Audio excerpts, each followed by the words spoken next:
Hello, everyone. Welcome back to another episode of the English Vocabulary Podcast. I'm Alicia, and joining me is Michael.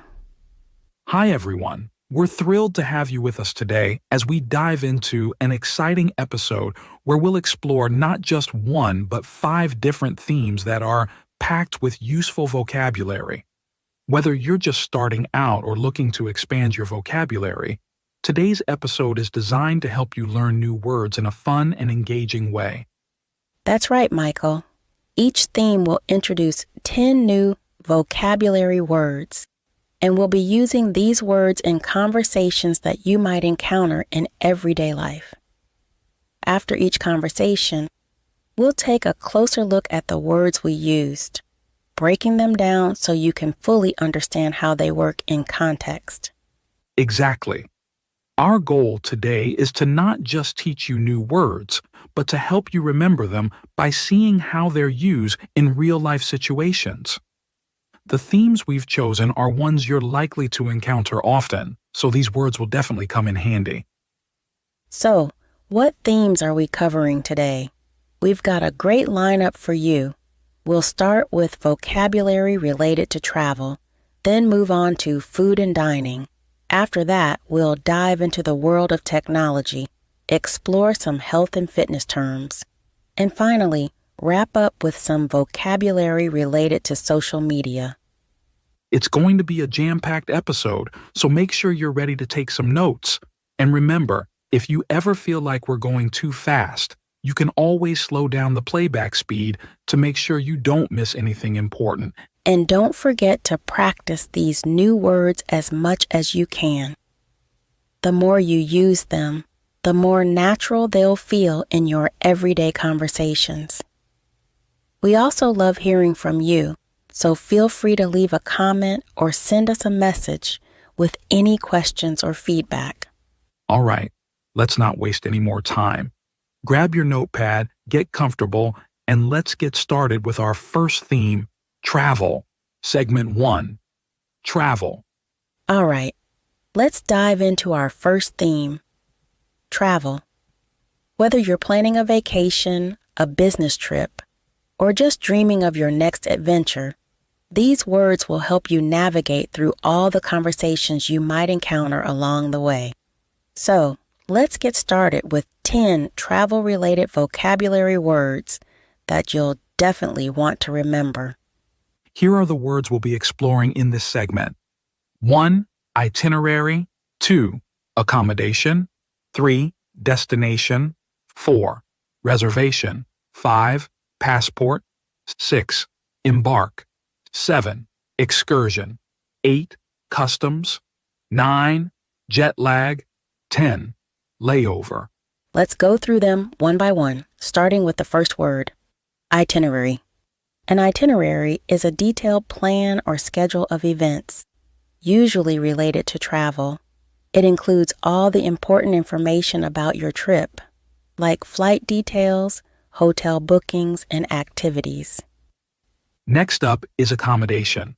This word refers to the place where you stay during your trip, such as a hotel, hostel, or vacation rental. Your accommodation is where you'll sleep, relax, and maybe even enjoy some amenities like a pool or a breakfast buffet. The third word is destination. This is simply the place you're traveling to. Whether it's a city, country, or a specific tourist spot, your destination is where your journey will take you. Then we have reservation. Making a reservation means you've booked something in advance, like a hotel room, a flight, or a table at a restaurant. It's important to have your reservations confirmed to avoid any last-minute surprises. Next is passport. Your passport is an official document issued by your government that allows you to travel internationally. It contains your photo, personal information, and details of your nationality. The sixth word is embark. To embark means to begin a journey, especially when boarding a ship or an aircraft. It's often used when starting a significant or long journey. Now we have excursion. An excursion is a short trip or outing, often for pleasure. It could be a day trip to a nearby city or a guided tour to explore a specific attraction. The eighth word is customs. Customs refer to the process of checking travelers and their belongings when entering a country.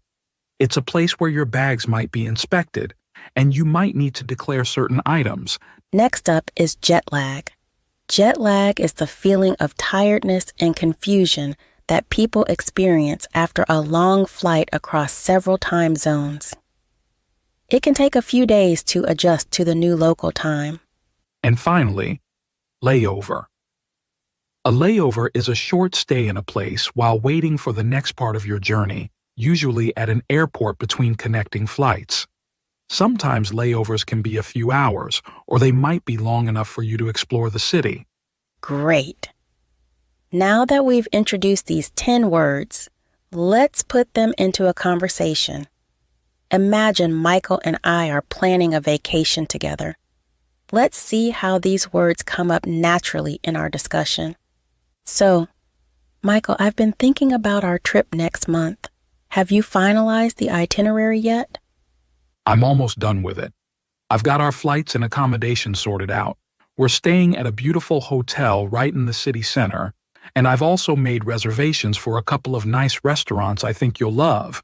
That sounds amazing. What's our final destination again? We're headed to Barcelona. It's going to be incredible. Just make sure your passport is up to date. We'll need it for both the flight and when we go through customs. Good point. I'll double check that. And are we embarking on our journey from JFK Airport? Yes, we'll embark from JFK. We do have a layover in London, though, so we might get a chance to do a little sightseeing there if the timing works out. I'm totally up for that. Maybe we can plan a short excursion to see the London Eye or Buckingham Palace. That would be awesome. Just be prepared for a bit of jet lag once we reach Barcelona. It's quite a long flight. I'll be ready with plenty of coffee. This trip is going to be unforgettable. Now that you've heard our conversation, let's break down the vocabulary we used. First up, itinerary. As you heard, I asked Michael if he had finalized the itinerary. This word is crucial when planning a trip, as it keeps all your travel details organized. Then there's accommodation. I mentioned that I've sorted out our accommodation, meaning I've booked our place to stay. Destination came up when I asked about where we're headed. Barcelona is our final destination. We also talked about making reservations for restaurants, which is an important part of travel planning. And don't forget your passport. It's essential for international travel and getting through customs. We also used the word embark when talking about starting our journey, and layover when mentioning our stop in London.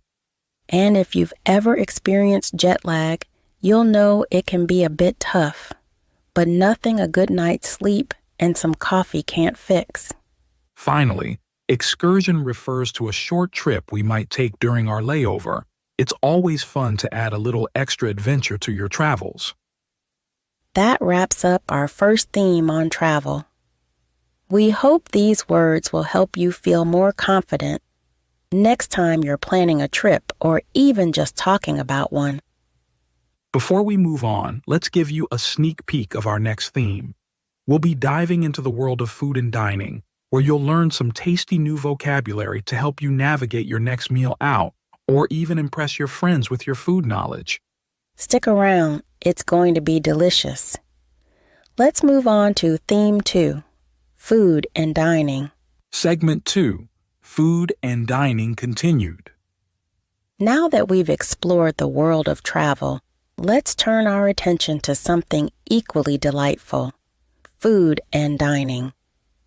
Whether you're dining out at a restaurant, hosting a dinner party, or just chatting about your favorite foods, these words will help you navigate any culinary conversation. Let's start with 10 key vocabulary words you'll want to know. Here are the words we'll be exploring in this segment. 1. Appetizer. 2. Cuisine. 3. Entree. 4. Gourmet. 5. Reservation. 6. Menu. 7. Buffet. 8. A la carte. 9. Dessert. 10. Tipping. Let's start with the first word, appetizer. An appetizer is a small dish served before the main course of a meal. It's designed to stimulate your appetite and is often something light, like a salad or a soup. Next up is cuisine. This word refers to a style of cooking that is characteristic of a particular country or region. For example, Italian cuisine includes dishes like pasta and pizza, while Japanese cuisine features sushi and tempura. The third word is entree. In many parts of the world, an entree is the main course of a meal. It's the primary dish that's often the highlight of your dining experience. Then we have gourmet. This term describes food that is of high quality and often prepared with expert skill. A gourmet meal is usually sophisticated with dishes that are rich in flavor and presentation. The fifth word is reservation. Just like in our travel segment, a reservation in the context of dining means you've booked a table at a restaurant in advance. It ensures you have a spot waiting for you when you arrive. Next is menu. A menu is a list of dishes and drinks that are available at a restaurant. It's what you'll look at to decide what you want to order. Now we have buffet. A buffet is a meal where guests serve themselves from a variety of dishes that are laid out on a table or counter. Buffets are popular for events or casual dining because they offer a wide selection of food. The eighth word is a la carte. This term is used to describe ordering individual dishes from a menu rather than choosing a set meal. When you order a la carte, you pick and pay for each item separately. Next up is dessert. Dessert is the sweet course usually served at the end of a meal. It can be anything from cake to ice cream or even fresh fruit. And finally, tipping.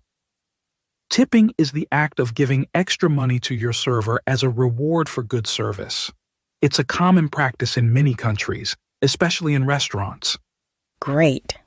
Now that we've introduced these 10 words, let's put them into a conversation.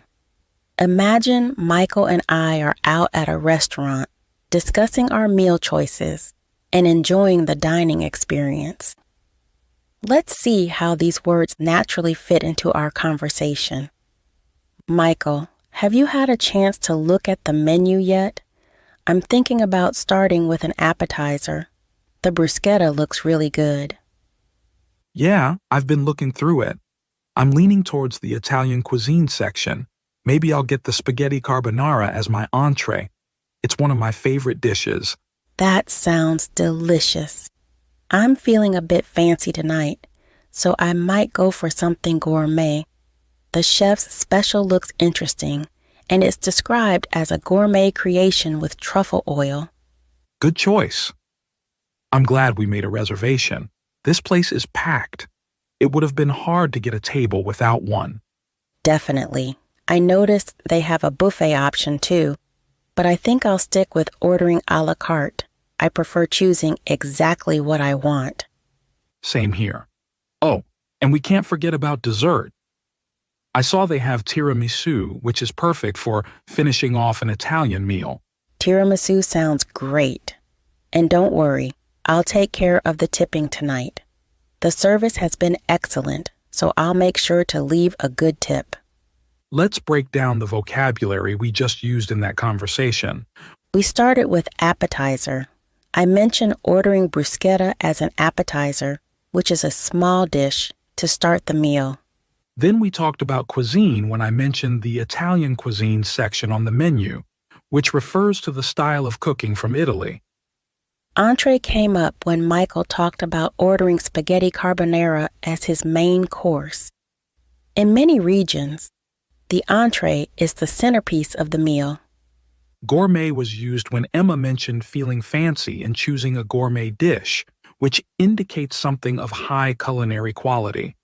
We also mentioned making a reservation, which ensured we had a table waiting for us at the busy restaurant. Menu is simply the list of dishes you choose from, and we looked at it to decide our meal. We discussed the buffet option, which allows guests to serve themselves from a variety of dishes, but we preferred ordering à la carte, picking individual items off the menu.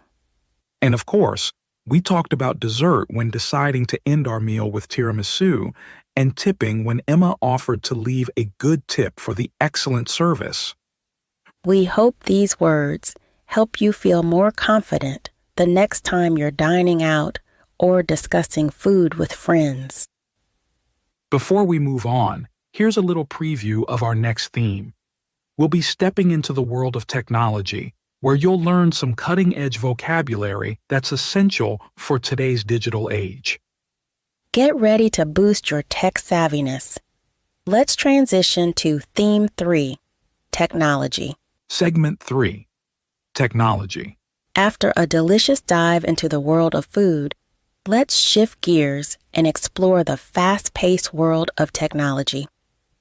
In today's digital age, knowing the right tech vocabulary can help you stay connected, whether you're discussing the latest gadgets, social media, or even troubleshooting a tech problem.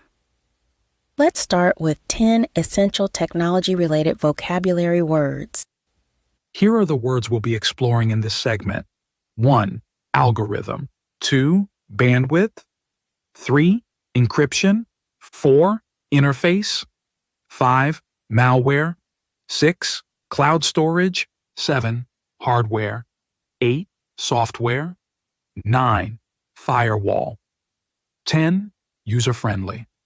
Let's break these down, starting with the first word, algorithm.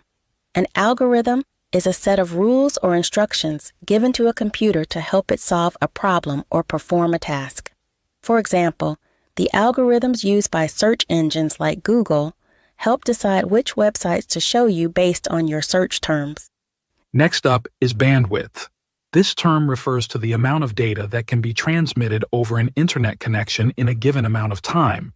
Higher bandwidth allows for faster internet speeds, which is important for activities like streaming videos or downloading large files. The third word is encryption. Encryption is the process of converting information or data into a code to prevent unauthorized access. It's a key technology in keeping our online communications and transactions secure. Then we have interface. An interface is the point of interaction between a user and a computer system or software. For example, the screen on your smartphone is an interface that allows you to interact with your apps. The fifth word is malware.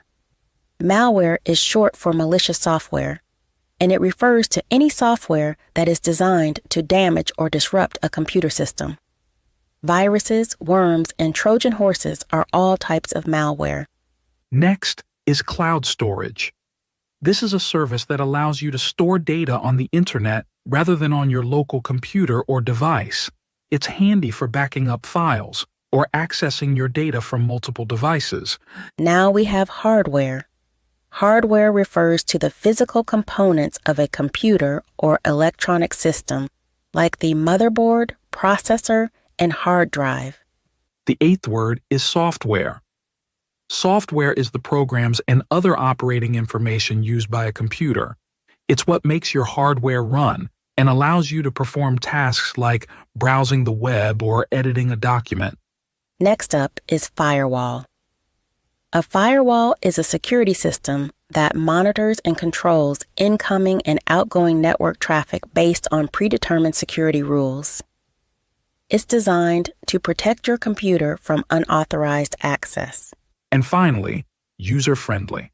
This term describes software or devices that are easy to use, even for people who aren't very tech-savvy. A user-friendly interface is intuitive and doesn't require extensive training to operate. Now that we've covered these 10 tech terms, let's see how they come up in a conversation. Imagine Michael and I are discussing some new technology that we're considering for the podcast. Let's see how these words naturally fit into our dialogue. Michael, I've been thinking about upgrading some of our tech for the podcast. Have you looked into any new software that might help us improve our editing process? I have, actually. I found a new editing software that's really user-friendly. It's got a great interface, so we won't need to spend much time learning how to use it. That sounds perfect. What about cloud storage? It might be helpful for us to keep our files accessible from anywhere, especially when we're on the go. Absolutely. I've already set up a cloud storage account for us. It'll make sharing files between our devices much easier and secure. Speaking of security, how's the firewall on our network? With all the sensitive information we handle, it's crucial that we're protected from malware. The firewall is solid, and I've also updated our encryption protocols. This should keep our data safe from any potential threats. Great to hear. And I assume we're still working within our bandwidth limits? We don't want to run into any issues while streaming or uploading our episodes. We're good there too. I made sure we have enough bandwidth to handle all our tasks without any slowdowns. Perfect. One last thing. Do you know if the software uses an algorithm for auto-editing? It could save us a lot of time if it automatically adjusts the audio levels for us. Yes, it does. The algorithm is designed to optimize the audio quality based on the type of content we're producing. It's really going to streamline our workflow. I'm really excited about these upgrades. This new hardware and software are going to take our podcast to the next level. Let's break down the vocabulary we just used. We started with algorithm when I asked if the software uses an algorithm for auto-editing. An algorithm is a set of instructions a computer follows to complete a task. Bandwidth came up when we talked about ensuring our internet connection can handle all our tasks. Bandwidth is the amount of data that can be transferred over a connection at one time. We also discussed encryption when talking about keeping our data secure. Encryption converts information into a code to prevent unauthorized access. Interface was mentioned when describing the software as user-friendly, meaning it has an easy-to-use interface that interacts with the user. Malware is a term for malicious software, which is why we talked about the importance of having a strong firewall to protect against it. We also mentioned cloud storage as a convenient way to store and access files online, and hardware refers to the physical components of our tech setup. Software is what makes the hardware run, and we discussed finding a user-friendly software that's easy to learn and use. Finally, we used user-friendly to describe software that's intuitive and easy for anyone to operate, even without technical expertise. We hope these words help you feel more confident when talking about technology, whether you're setting up new devices or just chatting about the latest gadgets with friends. Before we move on, here's a quick preview of our next theme. We're going to step into the world of health and fitness, where you'll learn some essential vocabulary to keep you fit and healthy in your daily life. So get ready to break a sweat in a good way. Let's transition to Theme 4, Health and Fitness. Segment 4, Health and Fitness. Now that we're all caught up on the latest tech lingo, let's focus on something just as important: health and fitness. Whether you're hitting the gym, planning a workout routine, or just trying to stay healthy, these words will help you understand and talk about fitness like a pro. Let's dive into 10 essential health and fitness-related vocabulary words. Here are the words we'll be exploring in this segment. 1. Cardio. 2. Strength training. 3. Calories. 4. Endurance. 5. Metabolism. 6. Flexibility. 7. Hydration. 8. BMI, body mass index. 9. Reps, repetitions. 10. Recovery. Let's start with the first word, cardio. Cardio, short for cardiovascular exercise, refers to any exercise that raises your heart rate. It includes activities like running, swimming, cycling, or even brisk walking. Cardio exercises are great for improving your heart health and burning calories. Next is strength training. This type of exercise focuses on building muscle strength by using resistance, such as weights or body weight. Strength training exercises include activities like lifting weights, push-ups, and squats. The third word is calories. Calories are units of energy that you get from food and drink. Your body needs a certain number of calories each day to function, and the number of calories you consume versus burn will determine whether you gain, lose, or maintain weight. Then we have endurance. Endurance refers to the ability to sustain physical activity over a period of time. Improving your endurance allows you to perform activities like running or cycling for longer without getting tired. The fifth word is metabolism. Metabolism is the process by which your body converts what you eat and drink into energy. A faster metabolism burns calories more quickly, while a slower metabolism may lead to weight gain. Next is flexibility. Flexibility is the ability of your muscles and joints to move through their full range of motion. Activities like stretching and yoga can improve flexibility, reducing the risk of injury. Now we have hydration. Hydration refers to maintaining the right balance of fluids in your body.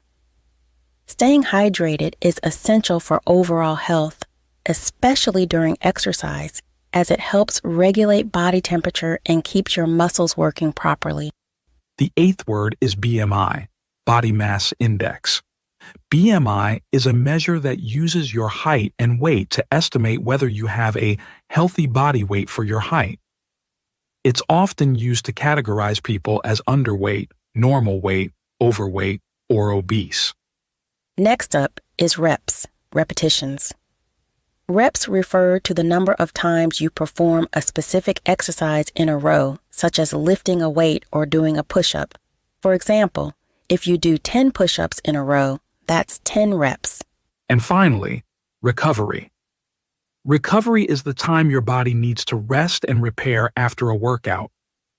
Proper recovery is crucial for preventing injury and improving performance, and it can include activities like stretching, hydration, and getting enough sleep. Now that we've introduced these 10 words, let's put them into a conversation. Imagine Michael and I are discussing our fitness goals and routines. Let's see how these words naturally fit into our dialogue. Michael, I've been trying to mix up my workouts lately.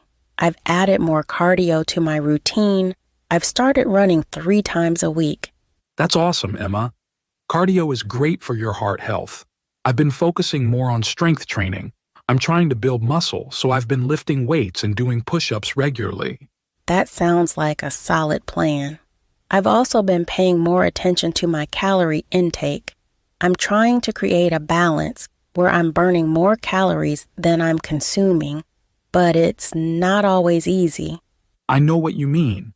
Managing calories can be tricky, especially when you're also trying to improve endurance. I've been working on my endurance by cycling more. It really helps me stay active for longer periods. Cycling is great for endurance. I've been trying to speed up my metabolism with more frequent, smaller meals. I've read that it can help keep your energy levels steady throughout the day. That's a good approach. I've also been doing more stretching to improve my flexibility. I've noticed it helps reduce muscle soreness after my strength training sessions. Flexibility is so important.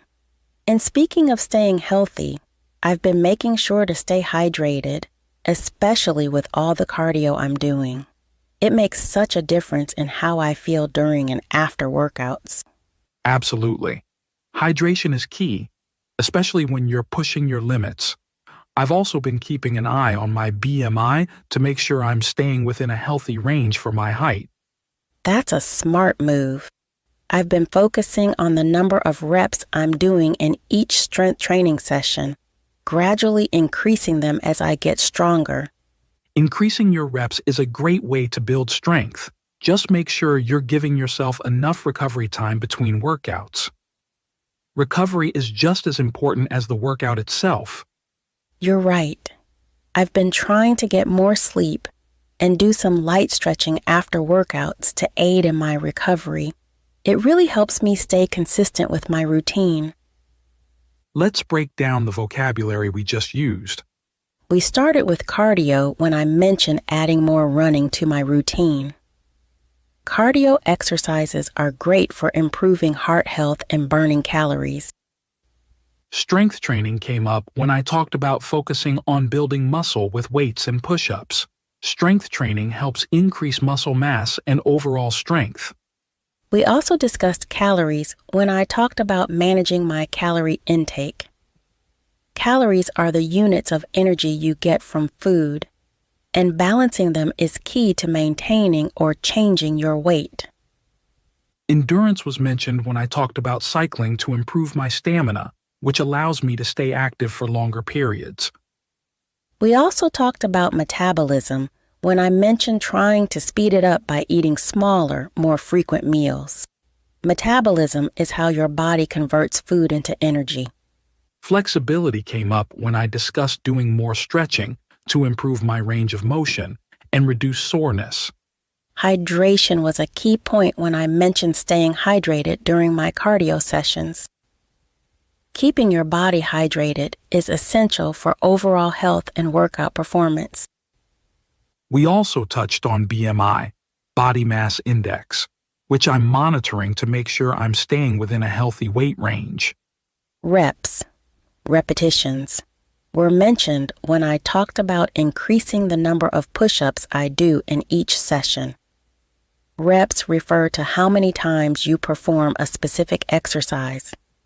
Finally, we talked about recovery, emphasizing the importance of rest and proper recovery time to prevent injury and improve performance. We hope these words help you feel more confident discussing health and fitness, whether you're at the gym with friends or planning your own workouts. Before we move on, here's a quick preview of our final theme. We'll be diving into social media, where you'll learn the latest lingo and essential vocabulary to help you navigate the digital world with ease. So, get ready to update your status. Let's transition to Theme 5, Social Media. Segment 5, Social Media. We've covered travel, food, technology, and fitness. Now it's time to dive into the ever-evolving world of social media. Whether you're posting, sharing, or just scrolling through your feed, these words will help you navigate the digital landscape with confidence. Let's explore 10 essential social media-related vocabulary words. Here are the words we'll be exploring in this segment. 1. Hashtag. 2. Viral. 3. Influencer. 4. Engagement. 5. Algorithm. 6. Handle. 7. Feed. 8. Tag. 9. DM. Direct message. 10. Content creator. Let's start with the first word, hashtag. A hashtag is a word or phrase preceded by the hash symbol, hash, used on social media platforms to categorize content and make it easier for users to find posts on specific topics. Next up is viral. When something goes viral on social media, it means it spreads rapidly and widely, usually due to shares, likes, and comments. A viral post can reach millions of people in a short amount of time. The third word is influencer. An influencer is someone on social media who has a large following and can affect the opinions or behaviors of their audience. Influencers often collaborate with brands to promote products or services. Then we have engagement.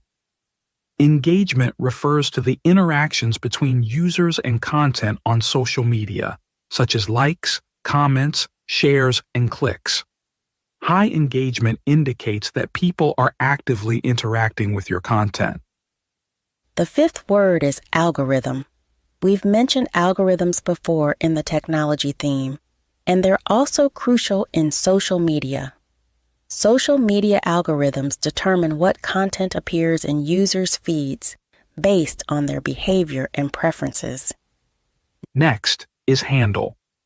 A handle is a user's unique username on social media platforms, typically preceded by the @ symbol. For example, @ English Podcast would be a handle on Twitter or Instagram.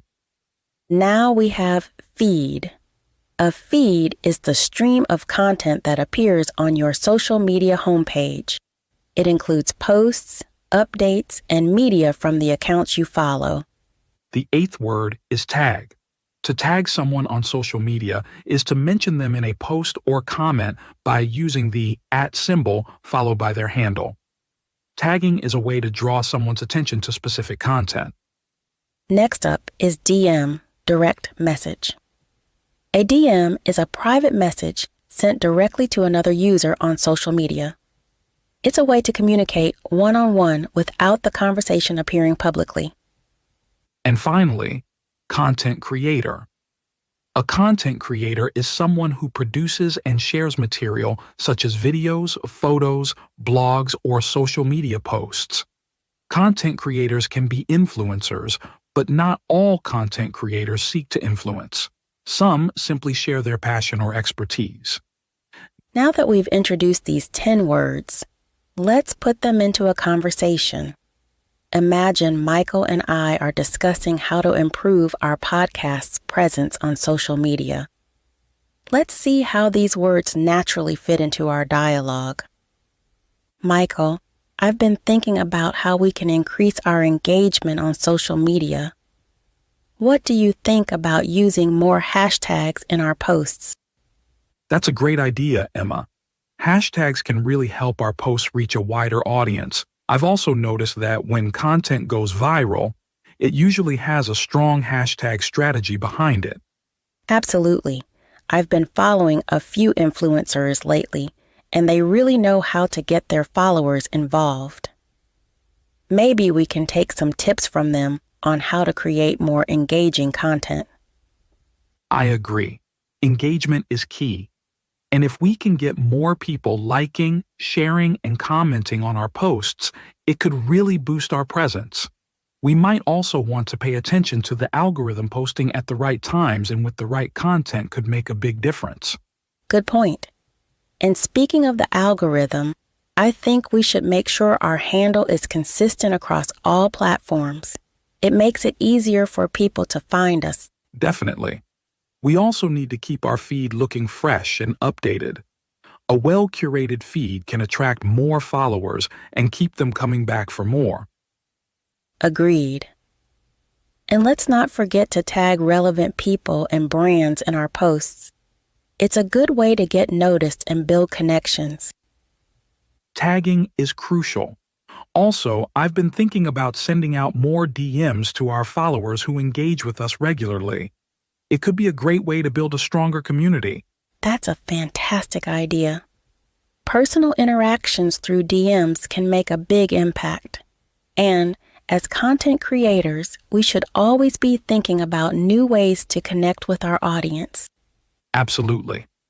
The more we focus on creating valuable content and engaging with our audience, the more we'll grow our podcast presence.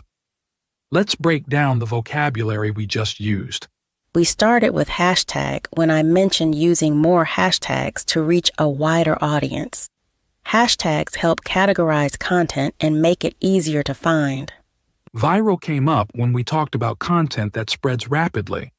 When something goes viral, it's seen by a large number of people in a short time.